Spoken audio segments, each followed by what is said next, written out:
So we're going to get going, and I'd like to introduce President of the Hatfield Historical Society, Bob Osley. Well, with that introduction, I just want to welcome all of you and thank you for all getting all of this together and showing up.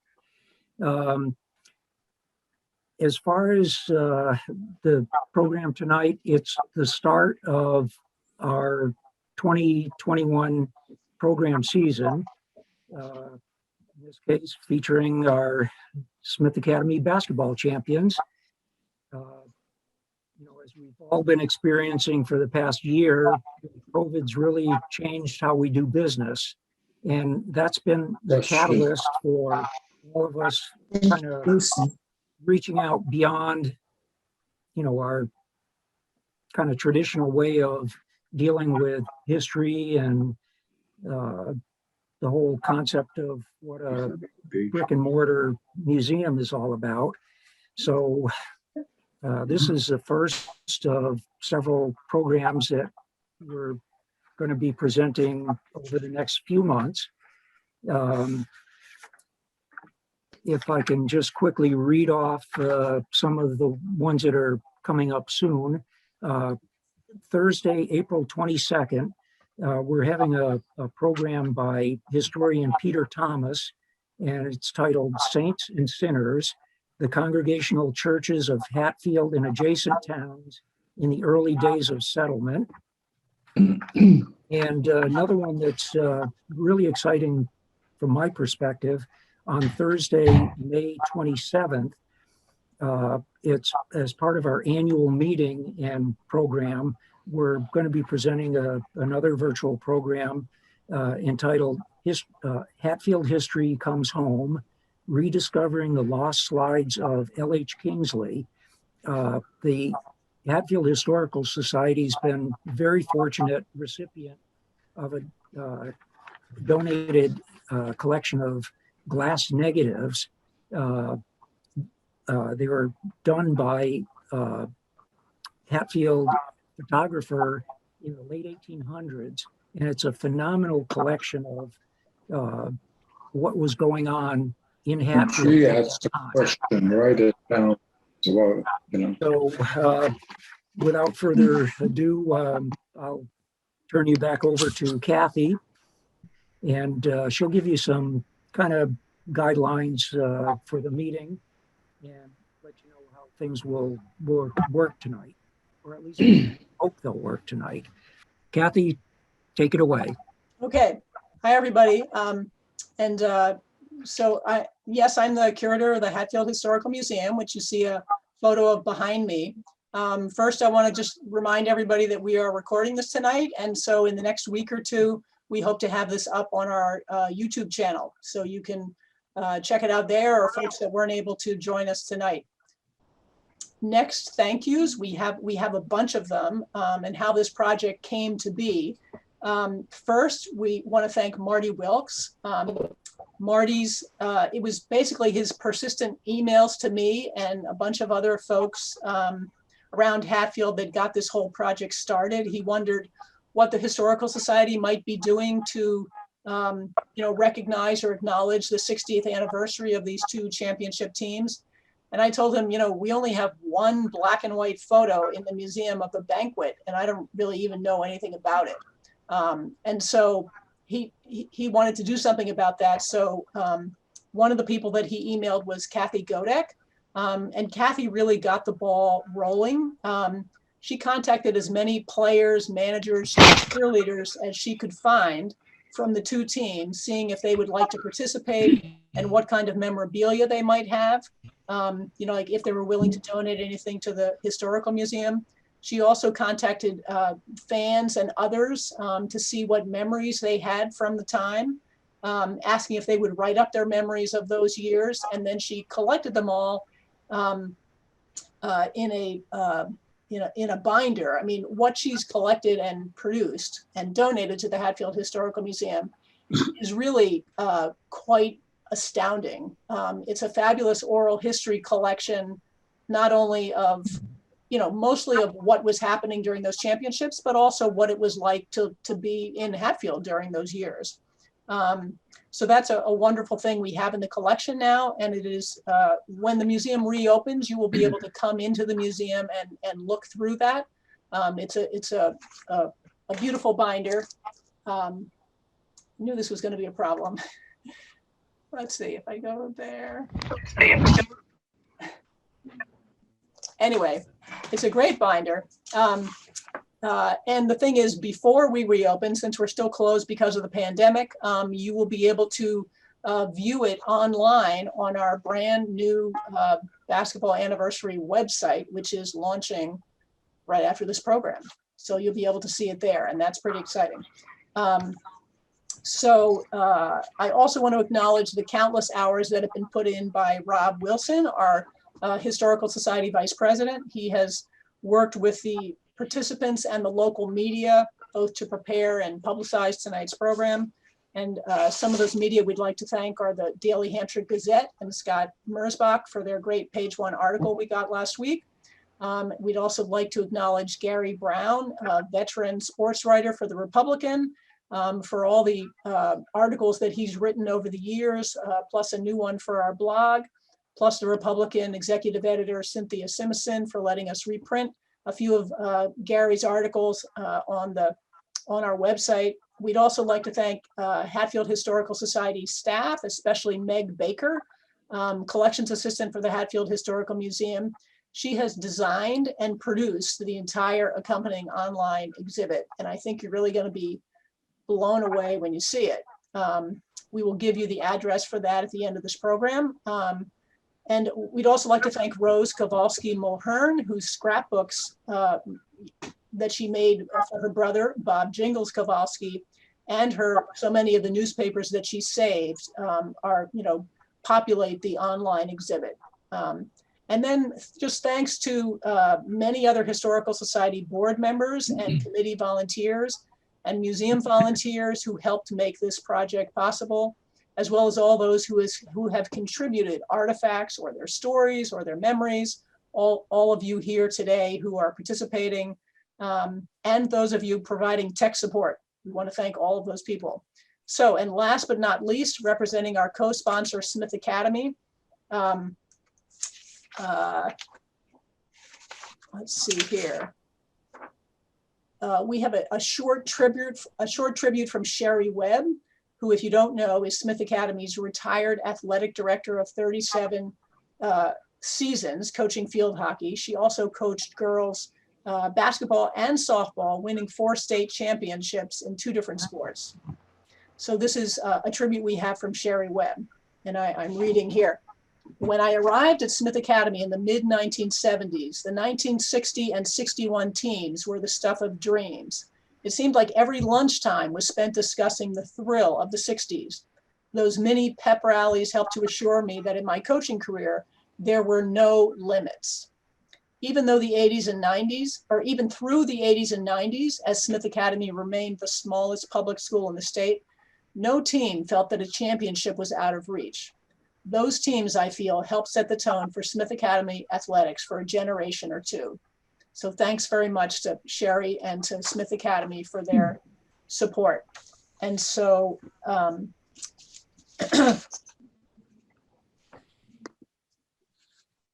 so now I'm just turning it back. I'm turning it over to Rob Wilson, our vice president, who will be our moderator tonight. And he will be getting our participants to share some stories as I share some images, and hopefully I will get the right images in the right places to go with the stories. Thank you all very much. Thank Rob. you. Thank you, Kathy. So to give everyone who's watching this an opportunity to meet our participants and to see them, they'll come up on the screen. I would like each individual to introduce him or herself, and basically your name, the position you played on the basketball team or your affiliation with the team, and the years that you were played or affiliated with the team. And I'm going to run down my list in no particular order, starting with Jim Southard. Yes, hi everybody. I already forgot what you wanted me to say. But Name, number, and serial. Yes, doctor. what was that? My credit card number? Let's see. We'll take that, but more likely we Yeah, just like Jim to hear. Southard, I live in Madison, Wisconsin, and I played forward with a 1960 team. Yeah, tell us where you live too. Thanks, Jim, for pointing that out. How about Sandy Belden? And I'm Sandy Belden, and I live in South Hadley, and my job on the 60 team was to guard Bob Kowalski as vigorously in practice as I could, and I still have the dents in my body from his sharp elbows. Okay. Charlie Szymanski? Hi, I live in Owings, Maryland. I played guard on the 61 team and was a substitute guard on the 60 team. Okay, thank you. Marty Wilkes? Hello, can you hear me? Yes, sir. We're a long way away. My name's Marty Wilkes. I was on the bench mainly on the 60 team, and I was a starter on the 61 team. I played guard with Charlie. We brought the ball up the court and fed it to Jingles as best we could. I live in Melbourne, Australia. Wonderful. Thank you. For Bernie 51 years. Could we hear from Bernie, wherever you are? I played on a 61 team. I played a guard forward. I was probably what you call a six man. I also was a center forward on a soccer team. Now, nobody mentioned the soccer team, but we won the Hampshire League and also played in Western Mass, and we lost in double overtime. Okay, thank you. Jim Majeski?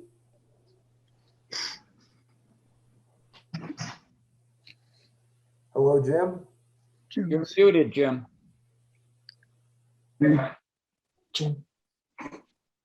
No. Well. Jim, you're on mute. Still muted, Jim. You're mute. Okay, I'll try again. There Yeah. you go. Yay. Jim Majeski, I was one of the tri-captains of the team in 1960. I played guard, and I currently live in Spokane Valley, Washington, about 9 miles from the Idaho border. Okay, thank you. Bill Salatka? Yes, hi. Bill Salatka. I played on the 60 and 61 teams, and I was a forward, and I was known as the second tallest guy on the team in the 61, which was still short compared to the tallest guy. And I now live in Goshen, Mass. I've been here a while, and I usually winter in Florida, but due to the virus and everything, I've been kind of hanging around. Finally got my second shot, so that's it. Okay, thank you, Bill. Daniel Snook? Yes, hello. I was a manager on the 60 and 61 teams, and I live in Windermere, Florida, about $50 million from several golfers. Very good. Claire Donlin? I was a cheerleader from 1960 to 1962. I live in East Hampton, Mass, and winter in Naples, Florida. Okay, and Merle Snook? Yes, I was a cheerleader on the 60 team, and I live in Homosassa, Florida. Okay, thank you. Rob, I was thinking maybe Kathy, can you stand in for your brother? Yes, I can. That's good. Yeah. I think he was a forward, I'm not sure, but he played on the 1961 team, and he was supposed to be part of the 60 team, but that didn't quite work out well for the financial situation of the town at the time. So he currently lives in East Hampton. And unfortunately, he can't be with us tonight. And his name is Frank. Right. Thank you. Mhm. All right. David Byrne? Hello, I was a sports writer for the 61 basketball team, and I live in West Newbury, Mass. Thank you. And the only panelist this evening who is not a Smith Academy alumnus is Gary Brown, who Kathy pointed out earlier is a journalist from the Springfield papers who covered the team. And Gary, could you introduce yourself? And if you don't mind, just sort of talk a little bit about your relationship with the team as a way of sort of transitioning us into the next phase of this. Good evening. And by the way, I'm wearing my Smith hat. It's actually Smith College, but I thought that would be close enough. My granddaughter gave it to me. She's a graduate. Anyway, I was 29 when I covered the first Smith team, so you can kind of figure out that I might be the oldest one on this panel. But I'm still writing part-time for the Republican. I covered high schools for 14 years, and in all my career, the best, I've covered everything, but the best time I ever had was on the high school beat, and the best time on the high school beat was covering Smith Academy. Those two teams were so just so together and so dedicated and just so fun in the tournament. Anyway, I can just say that covering Smith was the best time I ever had as a sports writer, really. I'm happy to see everybody tonight. Well, we're glad you can be with us. Well, we're here to honor the achievements of the team. Have I gotten everybody, by the way? I think I have. Did I miss any players or others? Okay. We're here to honor their achievements tonight, but we also want to remember and honor the deceased members of the Falcons family who aren't with us tonight, except in spirit. So I'm going to read their names. Bob Jingles Kovaski was a player on the 60 and 61 teams. Tony Szymanski was a player on the 60 team. Ken Kaluza was a player on the 60 team. Ed Malinowski was a player on the 60 team as well. Tom Liddell, a player on the 60 team. Charlie Kovaski was a manager in 60 and 61. And both coaches, John Skarzinski and Max Machuleski. Now, that's the best list we have, and I'm sorry if I missed anyone with that. So with that, it's time to transition into really the meat of the program, which is to talk to the players about their season. And a remarkable season it was. They came into the Western Mass Championships in 60 with a 22-1 record, and in 1961 with a 22-0 record. In the process, they beat basketball powerhouses from Pittsfield to Springfield to Worcester. Really quite an achievement for a school with fewer than 120 students, grades 7 through 12. So tonight we're going to honor them through looking at photographs and hearing their remembrances of the season. So we're going to travel back to 1960 and 1961. Starting in 1960, by talking a little bit about Bob Kovaski, who was undeniably the star on the team.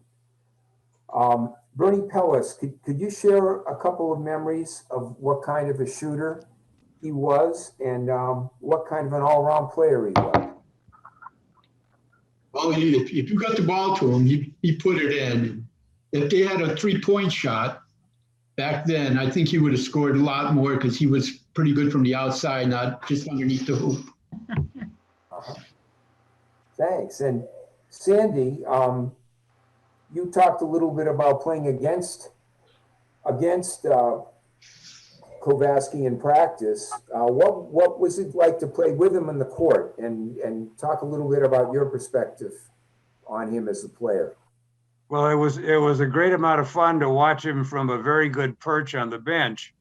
But in the games, I would typically get in the games when Coach Skarzinski thought that one of the opposing players was being a little too vigorous in guarding Bobby. So he'd send me in to try to straighten that person out. So, but he was such a great treat to watch. And as Bernie said, he could shoot the ball from anywhere.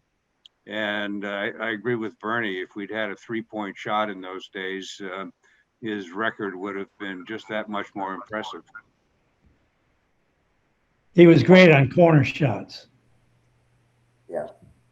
And despite his abilities, the championship seasons were a real hands-on-deck effort on the part of everybody. And Jim Majeski, talk about the teamwork that helped to make the 60 Falcons the Western Mass champions. I think as a group, we started playing together probably in the 4th or 5th grade during lunch hours, recesses, etc. And so as a group, we've been together for a whole bunch of years and played together.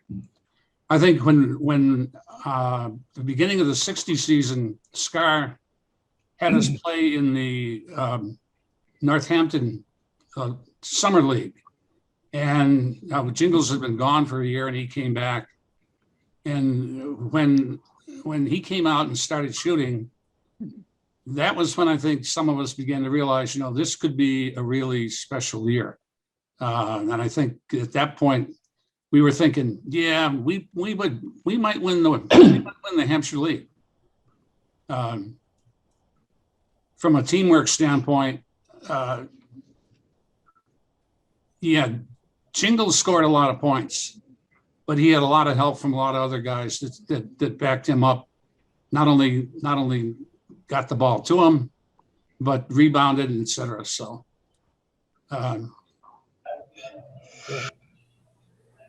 And Bill Selak, as far as the 61 team goes, could you talk a little bit about playing with Jingles and how you all functioned as a team? Jingles and functioning. I got to play with Jingles, and what really amazed me was just what you guys were talking about, is the fact that he had the ability to move. And I think when the 61 team came along, of course, everybody was gunning for us because, we had won the 1960.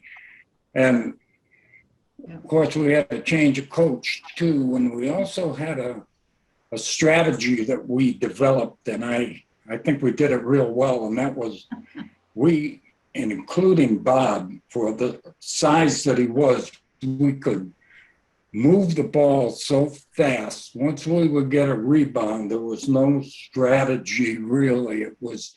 The strategy was to get the ball up the court, get into position, and get a sensible shot before the defense could ever get a handle on what we were up to.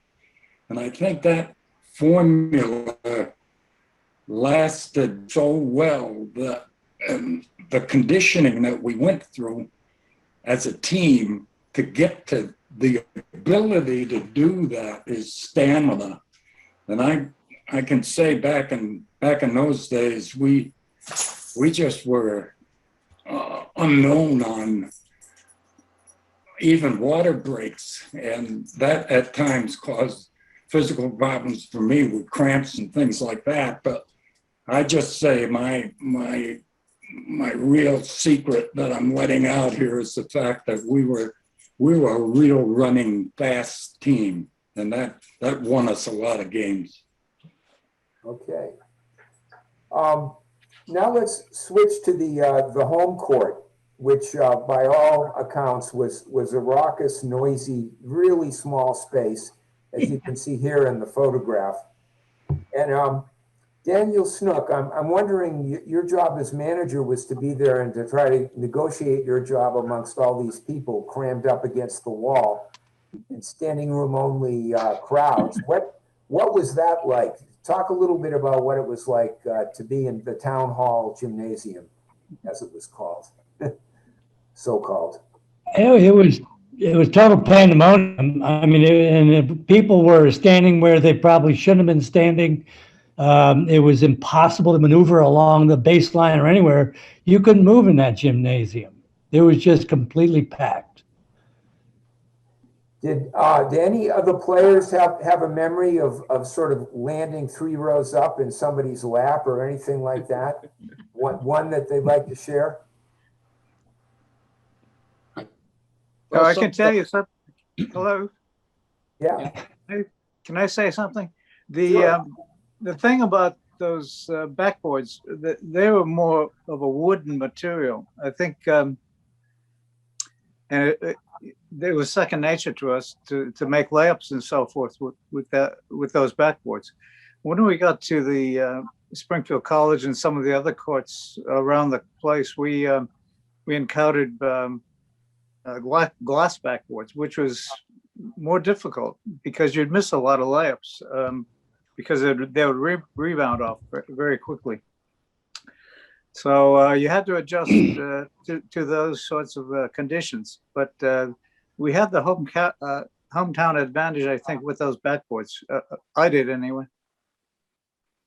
Okay, thank you. And for another perspective on the hometown court, Merle Snook, could you talk a little bit about what it was like to chair there and lead chairs there? And do you have any stories to share with us about that? I don't have any real stories, but I know it was very exciting and it was just a grand time. I mean, as a teenager, it was the best time of our lives. We enjoyed cheering so much, and of course the whole town of Hatfield was cheering. It was wonderful. And I understand you went on, your team went on to compete at the David Prouty cheering tournament. You can see that on your screens. We did. In Spencer. That must have been a real honor to bring the trophy home. It was. We got 3rd place and we felt very wonderful about it. We're a small school and we had one of the smallest cheering squads there. So yeah, we did. We were very happy with that too. Yeah. Thank you. And Claire Donlin, could you talk a little bit about your team, your teams, and I understand you had some innovative cheers that were in tune with the music of the time, plus a ritual that you went through so your team would be sure to win. We did. We had a couple of cheers that related to that era. One was we went out on the floor and formed a moving clock and sang "Score Around the Clock" to the tune of Bill Haley's "Rock Around the Clock." And there was another one that was based on West Side Story, and we had used terms like "Go Daddy-O," "Go Go," and "Cool." And so it was, but most of it was very precise, very coordinated, almost military style cheering. And but my favorite was the leading with the Smith Academy anthem. Yes. so that was what I liked the best. But it was tons of fun. And what did you do to help your team win? Oh, well, we had this little stuffed bear. I think his name was Woofy, and he would be run over to the team when it was in a huddle, and they'd all rub his head, and then we'd run it back. But I think it was the team. I think it was hard work and talent that really got them into the winning games. Too bad you don't still have them. You could put them in the trophy case. at Smith Academy. Okay, and from everything I've read, that the school and community spirit in Hatfield was totally off the scales for both 60 and 61 Falcons. And Marty, I've heard you talk about that before, and I wonder if you could share some of your observations about that kind of spirit and how it helped your team and you as a player. Well, you know, I think there were two types of pressure on both teams. I think in the 1960 team, they lost the first game to South Hadley, and that and that was in South Hadley. I think they thought after that game, this is not going to happen again, and so they put pressure on themselves by making sure that they won the Hampshire League, which they did, because South Hadley and Amherst were right down our necks throughout the season. So when it came to the Western Mass Championship, John Skazinski opted not to play in the small school tournament at UMass. And he took a gamble by hoping that we would be accepted into the Western Mass Championship. Well, the selectors for that tournament had no option really, because Jingles was the feature. He was the scoring champion of the state of the Western Mass, and so they invited Smith Academy. The gamble worked by John Skazinski, and the players really put in to win that championship. The 1961 team, I talk of pressure. We had 4 new starters to surround Jingles because the others graduated, of course. So the pressure was on us and Jingles to see if we could do as well or better. I got emotional about this. So we came to we were not defeated. We invited, of course, back to the Western Mass as defending champions. And when it came to that last game against Worcester Commerce, we won by 2 points.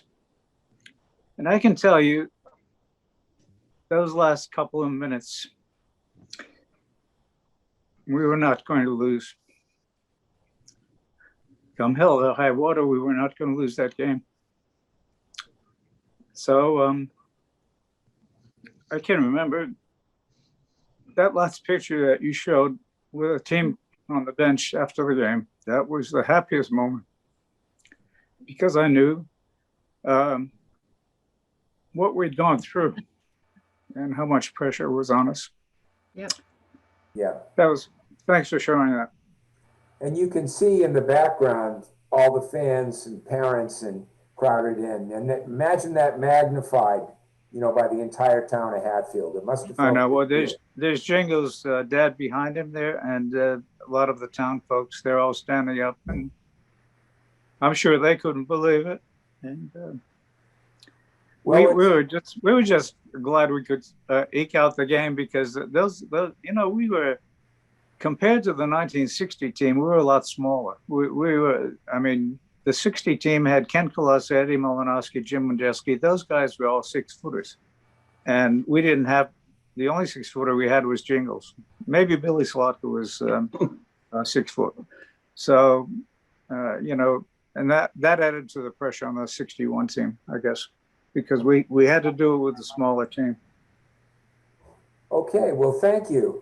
And it's time to move down to Springfield College, where during the 1960 Western Mass Championships, you beat Pittsfield pretty handily in the final, but the quarterfinal against Adams and the semi against St. John's of Worcester were just 1-point contests. And could one of you share briefly a couple of moments about, that you remember about that series, keeping in mind the clock is ticking here and we don't want to get thrown off the stage. But, we'd love to hear from one of you about that.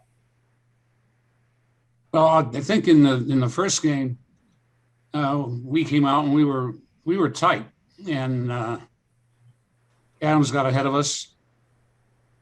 As we started to play our game and came around, Jingles started scoring. The rest of the team scored, and it was a low scoring game. Low scoring for us. Remember, we averaged almost 75 points a game. So 40, I think it was 43-42 was the final score. And the next night, the second game was against St. John's. Similar situation, only Jingles fouled out with about a minute and a half to go in the game. And it was at that point, I think we were up by 3. Coming down the stretch, we ended up getting some foul shots, made them. They missed a couple of shots, and we snuck away with that one as well.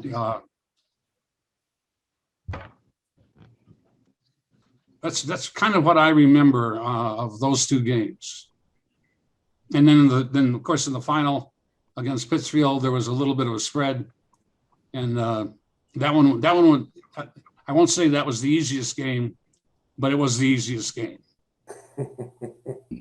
Well, and if people, there will be some of these articles on the website, and a chance to relive some of it that way for everybody. Now, moving ahead to 61, David Byrne, you were there as a reporter working for the Gazette, and you were taking notes, and I wondered if you could. This again was an incredible series, hard fought, and the final game was a 1 basket, 58-40. So anyway, could you talk a little bit about the high points of that game? Yeah, the first game was against, I think, Adams, and we won by a lot. But the next 2, Worcester South, we won by 6 points. In that game, what I really remember was in the last quarter, it was really getting tight, and Terry Michalowski went and took a long bomb, and I'm thinking, what's he doing? And he scored again, and he scored nine points in the final quarter in that game. Both in the Commerce game, the final, and Worcester South, Kowalski scored 18 points in each game. So they were big defensive battles, and obviously they're all over Kowalski, but they had trouble keeping up. Somebody always stepped forward. Marty would step forward. Billy Salatka had this fabulous defense on Commerce Star, and somebody always kept coming forward. Charlie Szymanski and Marty had excellent ball handling skills and excellent defense. So the game certainly wasn't won just by one person. It really took a solid team that worked really well together. Great games. Oh, thank you. It's time to move on to Boston and the fabled Boston Garden. And both seasons, the Falcons were in the New Englands in Boston, and they were playing with capacity crowds, and you can see the people back there that were 6 times the population of Hatfield. So you could imagine what it felt like out there. And unfortunately, they lost the only game they played, the first game they played against Westerly, Rhode Island, and it went right down to the wire with a very, very controversial call. And could one of you who was there kind of walk us through what happened there, and also the meaning of "We Country Hicks was robbed," claims Coach, which is a famous quote from Coach Skarzinski.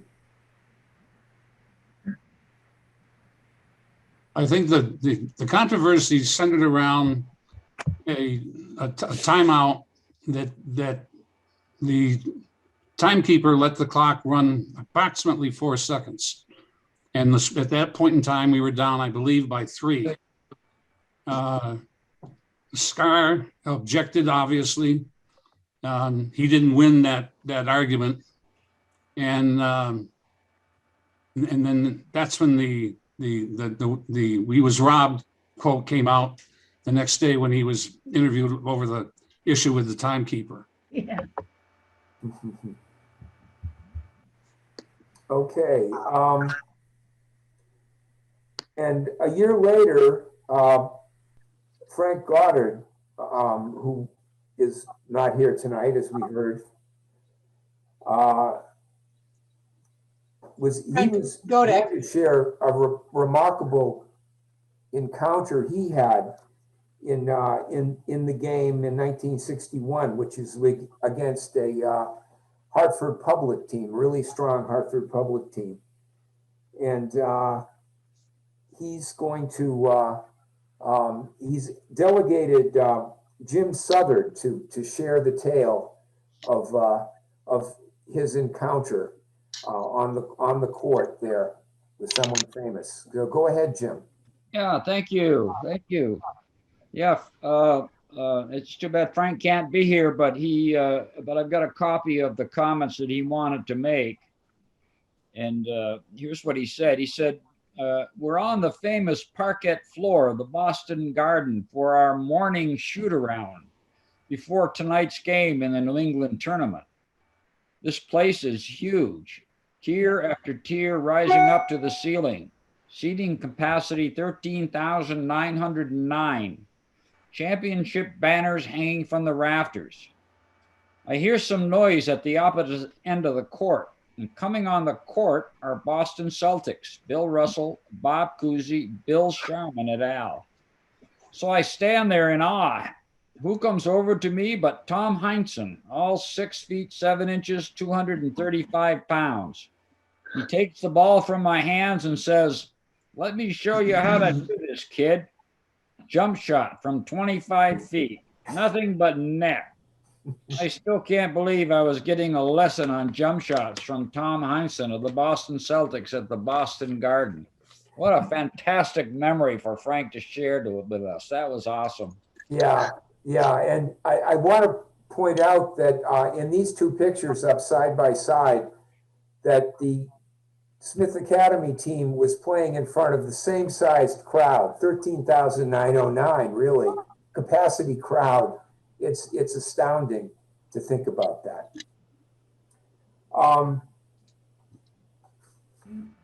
Okay, now there's 2 more photos from that game, I think. There we go. And it's interesting. Again, we know that Hartford Public won that night, but Charlie Szymanski, you're the guy in the tug of war over here in this picture, which is interesting. And over here, Terry Michalowski looks like he's kicking the ball over everybody's head, maybe going for the basket that way. But could you kind of clarify what's going on here and maybe share a memory of the game? That's not my most flattering portrait ever taken. I don't remember the incident itself. What I do remember about the game is that we chose that game to play our worst game of the year at the worst possible time. Hartford Public was a super basketball team, and people don't remember that we won that tournament. And I know in the second round, I forgot who they played, but they beat that team worse than they beat us. I remember that we were actually in that game. We started a comeback, and then there was a timeout taken. And for some reason, we just lost our way after that. Yeah. As far as the photo of Terry, I think that's just a picture of something happening that doesn't really look like that. Yeah, exactly. It explains that in the caption. Well, okay. program's drawing to a close here, this part of the program, but I wanted to close with someone talking about lessons learned and looking for a quote about athletics and meaning of it all.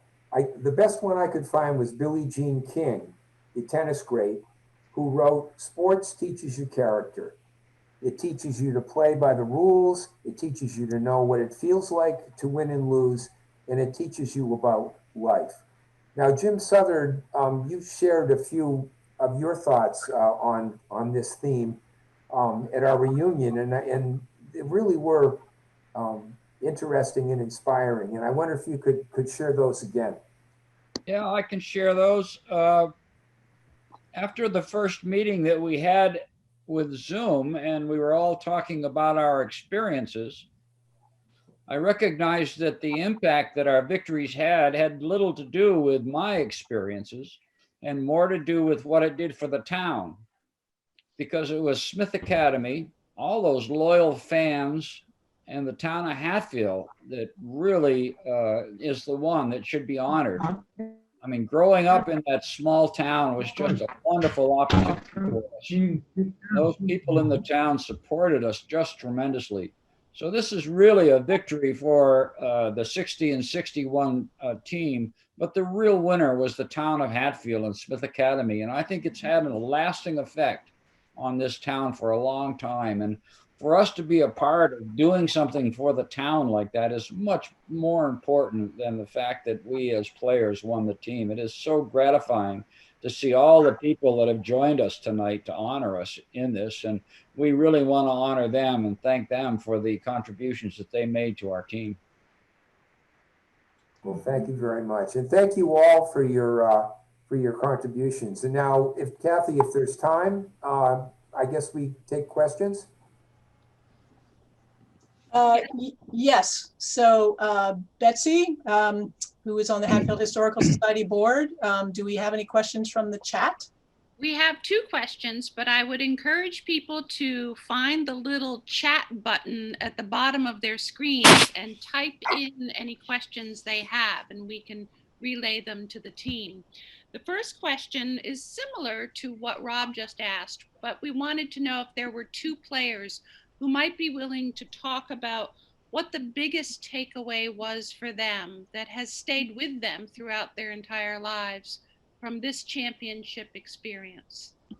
And well, I can speak to that, Betsy, because I was a shy introvert, believe it or not. I don't show much of that now, but that winning that championship gave me a large degree of confidence to go ahead on and go to college and do the things I did. I mean, it really made me proud to be a part of that team. And when we wore our Smith Academy coats around town, we were pretty much big shots. And it just felt really good to have that recognition. So it did a lot for me. I consider it one of the defining moments of my life, that experience. And one of the experiences was with John Skarzinski and how he handled the team. His coaching was magnificent. And even though Kowalski was the star, we all were treated just the same and had our opportunities to shoot and score. We were supposed to feed Bobby, and that was how the offenses were set up. But he had designed offensive plays for us that were just remarkable. And so a lot of the credit has to go to Scar and to Max Modulewski, who followed. Thank you. That's fascinating. Is there one other Betsy? who might want to? Yeah, Betsy? Sandy, go ahead. For me, the most enduring lesson is what productive and wonderful lives these men have had following their high school experiences. And it just has reinforced that as we did the reunion earlier, to hear their stories and to see what they've accomplished throughout their lives. And I think a good bit of that is attributable to the lessons we all learned about how to be effective teammates. And as Jim suggested, the roles were different for different people, but it all came together and meshed in a highly effective way. And, you know, that's a pretty good way to carry a lesson through life. So I'm very proud of these men and what they've accomplished. Yeah, it's extraordinary, really. Another question we have, Claire Donnellan, are you still there? Yes. Someone wants to know if you can still sing the Smith Academy anthem. Yes, let's hear it. How about just the first line? I wouldn't do that to you. Should we all stand? What's that? Should we all stand up? Go ahead. Everyone did stand up, I think, and put their hands on their heart, and it was a lovely anthem. How did it start? It started Smith Academy. TV, we sing our hearts with gladness ring for the hard work done. Victory is won. We sing to thee, dear essays. We needed a choir director. Well, you did a pretty good job considering your, current situations. Are there any other questions? I'm just checking my chat box. Anybody want to pipe up here? No? While we're waiting, I'll say a couple things. One of the things that I remember tremendously well is the orange slices and grapefruit juice we used to get at halftime.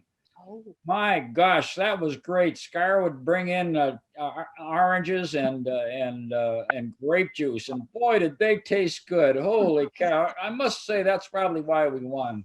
I'll tell you why we won. During warming up at the Springfield College, they used to play Sweet Georgia Brown. And I thought that was great. That relaxed me a lot. Okay. Do you remember that, Jim? I do remember that. And do you know that I was an usher? I was going to Springfield College that year. You were there, and I was on the freshman team, and we were required to usher. So I had to get myself a suit and a tie, and I was an usher all during that tournament. So I got. You did a good job. So I wanted you to know we have a message from Kyle Cahill that said, "This was amazing. Thank you so much," from a 1990 and 1992 Smith Academy state champion. I think that the connection between the generations is being felt here. We have another question from Meggie Baker. Did any of you play basketball in college? And do you think the game of basketball has changed a lot? Yeah, well, I played 2 years at Springfield College, and then my junior year, the coaches told me that I can shoot the ball as well as anybody on the team, but I'm one of the slowest guys on the team. So they replaced me with these speedy guys, and so I was cut then. And then I played a lot of basketball out here in Wisconsin. I used to scrimmage with the varsity out here. So for a number of years, I played a lot of basketball, played in the city league, and just enjoyed it. I played with, sorry. I didn't play college ball, but my brother Tony did. He played for AIC for at least 1 year or 2 years. And I know he enjoyed it, and it's all because of the Smith Academy. That's right. I played 1 year with Norwich University, and it's a funny thing. When we played in the Boston Garden, the next team to come on the court after we lost was Vermont and Rhode Island. They came on the court and they looked up at Jingles, and he had 2 black eyes. And they thought, gee, how could anybody reach up at that high and hit him? Anyway, they came on the court, and the captain of the Vermont team became my classmate at Norwich University, and he relates that story to me a lot. And he went on to play 4 years at Norwich and was a star. So that's my little story. There's a video of Jingles on YouTube. If you go on it, you can see him playing basketball for Providence. It's kind of at the end of the game when they won the NIT tournament, and you get to see him take a jump shot, and you get to hear the announcer mispronounce his name, Bob Kowaleski. It really brings back a memory to see that tall, skinny guy play ball, but he was phenomenal his ability to shoot. You remember that Yeah. back in 1960, anybody who was 6'6" or 6'7" was a gangly, clumsy guy. They Yeah. weren't the athletes that they are now. Jingles was Yeah. not gangly or clumsy. He could handle the ball, and at That's six, I think he was 6'8", he could shoot like nobody's business. Yeah. And that was very unusual at that time. And boy, that propelled us to the championships, that ability for him to shoot. And he was wonderful underneath too. The one high scoring game, he shot twice from half court, like just before the half and just before one of the ends of the quarters. And Sports Illustrated ranked him prior to the sophomore year as one of the top 10 sophomores in the nation. So he was, really excellent athlete. We have another very important question, which is, where did the players go after the games? Did you all dutifully go home and do your homework, or did you do something more fun than that? Yes, we did. Clay can tell you. I was wondering when someone would bring up Russell's. Yep. Yes, Russell's. Everybody went to Russell's. It's impossible to think how we got everybody in that little bitty building, but we did. Uh-huh. I was always hoping for Merle to ask me for a date, but she never did. All right, so if we're all set with questions, I think we're gonna come to our close here. I have a few remarks. Kathy, could I ask one Yes, question? sure. Something went wrong with my computer and I missed the person who was talking about Tom Heinsohn. Could you tell me who that was and who he was talking about? It was Jim Southard who was reading a recollection from Frank Godek, who wasn't able to be here tonight. Oh, okay. And Gary, you'll be able to hear it and see it when we put the recording of this video up on our YouTube channel. Okay, thank you. Okay. Jim, if you email that to me, I'll email it to Gary. So he can, have the whole thing. Kathy Godek has a copy of it. I'll email it to you, Mr. Brown. Thank you. Oh, that's great. Okay. So anyway, just many thanks to all of you, especially our panelists, for being here and sharing your stories, but also all of you who have joined us on this call. It's been great. I think we had 65 people sign up for this. And also just thanks to all the people who were involved, not only in the program tonight, but also in contributing things to the website and to Kathy Godek's memory book. So it's really a three-pronged piece of this project. People that are talking in the background, if you can, we can hear you, so it just makes it hard for everybody else to hear. So I'm going to show you a screen which gives you the address for the online exhibit, because it's kind of a mouthful. It's Hatfield, let me share screen. It's Hatfield B-Ball 6061. Everybody sees that, right? Yeah. Hatfield B-Ball 6061.weebly.com. So that's the website, and there are 5 pages on the website that are full of images, some of which you've seen tonight, many of which you haven't. And in particular, again, want to thank Meg Baker, who designed and produced the exhibit, Kathy's memory book, which is up there. So thank Kathy Godek, and also Rose Kowalski-Mulhern, whose images from her scrapbook and from her box of newspaper clippings, just populate the whole site. The link that's on there for the memory book includes the memories that we had at the time that we did that page. So if your memory came in a little bit later, don't worry, it's going to be in the book. You just won't see it up there right now. And finally, just to say, I'm going to take this screen sharing off, but that will still be there on the recorded version. So finally, just to say, if you enjoyed this program and you like programs like this, we hope you'll consider making a donation to the Hatfield Historical Society. On our website, on the opening page, we do have a donate button that you can donate easily via PayPal. We also send out fundraising things and are probably sending one out in the spring. So if you get one in the mail from us, please consider donating something. Projects like these, they happen with tons and tons of people volunteering their services, but they also take the financial support of the Hatfield Historical Society. So we can't do it without financial support. So just we make that pitch and consider making a donation. So thank you all so much for joining us. This was really a lot of fun. And check out that website because I think you're really gonna like it. There's a lot there. And also just to let you know, because there is so much there and we did the best we could, if we have spelled anybody's name wrong, misidentified somebody or put the wrong year for the team, you know, please let us know and we will fix it. Well, thank you all so much for coming. Thank you. Thank you, Kathy. Can I just thank you, Thank Kathy you. and Rob. What a great opportunity and an honor this is that you gave us. I mean, for the opportunity for me to see Sandy Belden, Billy Salatka, Claire and Bernie and Kathy Godek and Dan and Merle Snook, who aren't married, and Jim Majeski and Gary and Marty. Oh my gosh, David Burns, Charlie. To see these guys, Carol Samansky, I mean, it is just an amazing opportunity for me to relive my youth. It is beautiful that you did this for us.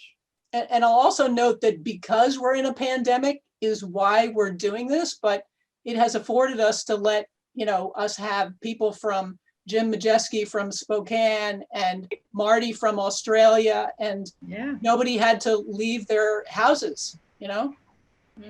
Yeah. Pretty amazing, so. Spectacular, thank you. Everybody get vaccinated, get vaccinated. Okay. All right, thank you all for coming. Thank you. Thanks, Jim. Bye.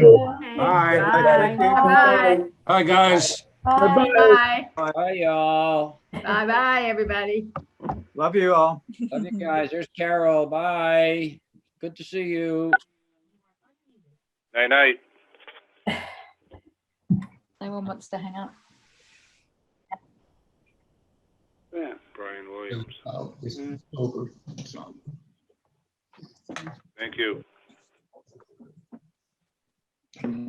People. Are you one of those people that waits on till the very end in the hopes that someone will say something funny? Yes, Or yes, there'll but be some extra it'll be censored. free information at the end. Some little bonus. Hi, Brian Williams. I'm wondering if Marty even knows what time zone he's in. I was going to tell you an Aussie joke, but I won't. You'll have to come over here. Marty, what time is it there now?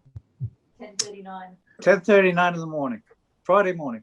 Friday morning. It's quite a concept. I might go out and hit a few golf balls. Marty, are you still there? Carol, it's Yes, nice to see what you look like. You Marty? Yes, I am. John Pease around the corner of the old family farm, corner of Chestnut and Prospect Street. Good to see you, sir. Yeah. My grandfather was named Martin too. He milked cows till he was 95. Wow. Yeah, I probably was there seeing them do that. John Skazinski would remind me of that when I was so slow in basketball. He'd say, "Your grandfather can still milk cows."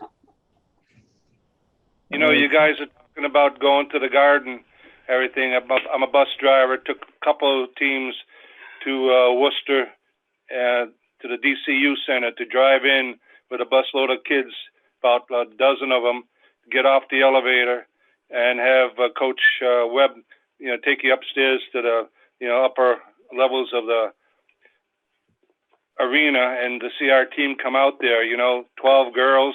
And then the other girls come out there. There's like 24, and the fans, Hatfield's outnumbered already. But it's a great thrill to bring the kids to those games. I was proud. Yeah. Good on you.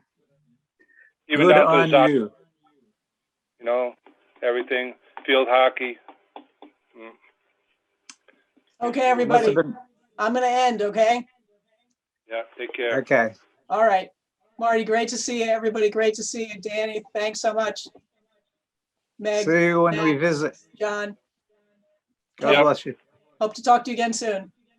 Yeah. Okay.